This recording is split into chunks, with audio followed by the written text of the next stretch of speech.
Hello and welcome to MT3.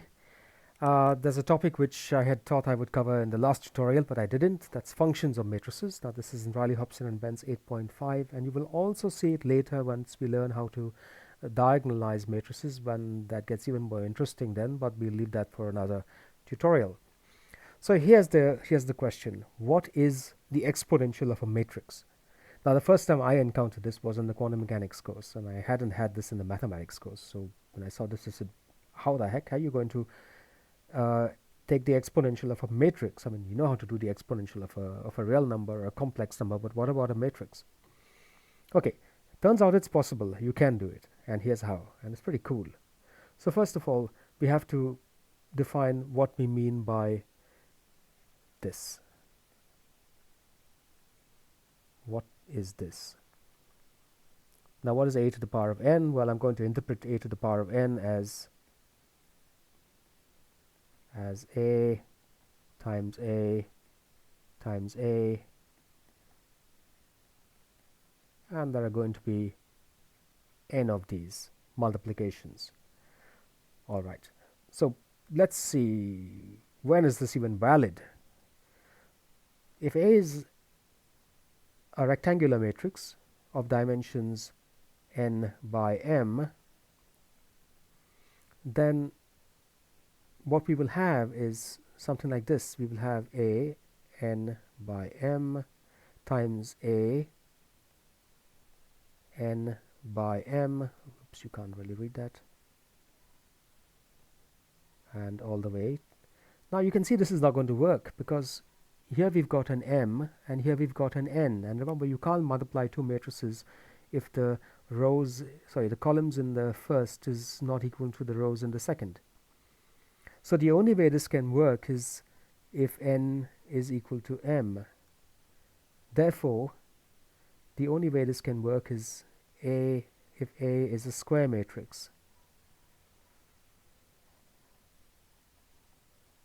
So A is square for A square to be defined, or any power of A. Okay, so that's important. So A here is going to be n by n. And this is essential, otherwise this is nothing can be done. We must have this. Alright, so given that, now we can interpret a to the power of n as just multiplying a together n times. Okay, that's fine. And once you've understood this, then the rest follows trivially. Because we know that the exponential of x, e to the power of x, is equal to the sum, n goes from 0 to infinity, x to the power of n divided by n factorial. Alright, therefore e to the power of a must be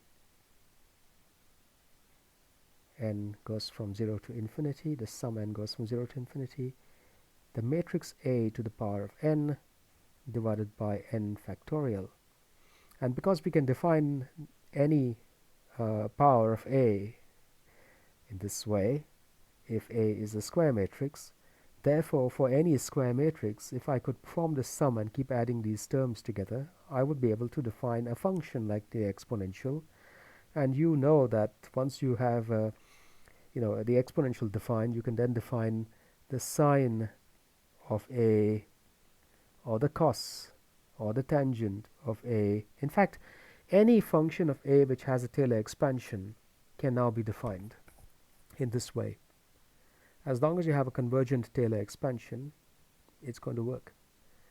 And the end result, what will be the end result? Well, let's think about it. What is this? Is this a matrix? What is it?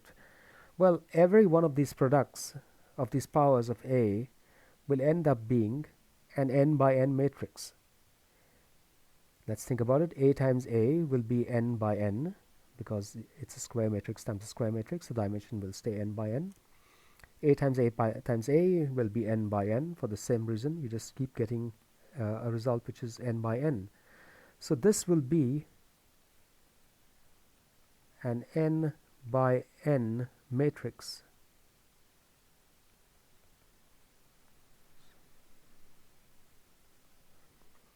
I mean, isn't that cool? So the exponential of a matrix, of an n by n matrix, is itself an n by n matrix.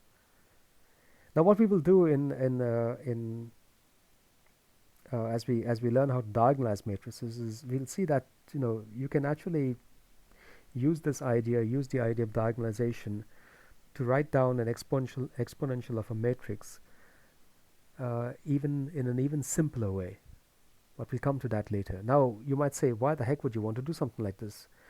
Well, this is kind of looking ahead. Now, I don't believe you'll see this in quantum mechanics A or B, but you might see it later. There are times in quantum mechanics where you want to exponentiate an operator, or you want to do something with an operator. In fact, you need to exponentiate the Hamiltonian quite often. Now, the Hamiltonian is not a matrix. It's an operator in a function space. But first of all, you can convert a Hamiltonian represent it as in a matrix form. Secondly, even an operator in a function space has a matrix equivalent in general, and that's going to the Heisenberg picture of operators. So everything we've done here in linear algebra with matrices will turn out to be applicable in quantum mechanics when you start to apply matrices to rather interesting problems in quantum mechanics.